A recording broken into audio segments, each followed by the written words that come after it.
ba akong hanapan ng mga ex-boyfriends? May usapan kasi kami na magkikita kami dito ngayon eh. Inimit namin yung mga staff ni Mayor para sa cleanup project namin. Seriously, Aya, do you think anyone really cares about your stupid cleanup project? I'm sure na umuo lang sa'yo si Chris dahil ayaw niyang saktan ng feelings mo. Hindi totoo yan, Leslie.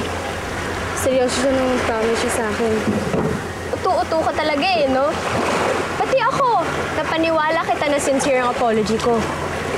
I mean, the only reason why I'm here is because Miss Rose forced me. As my final community service punishment, just face it, Aya, walang interest si Chris sa nature, no? And alam mo kung bakit?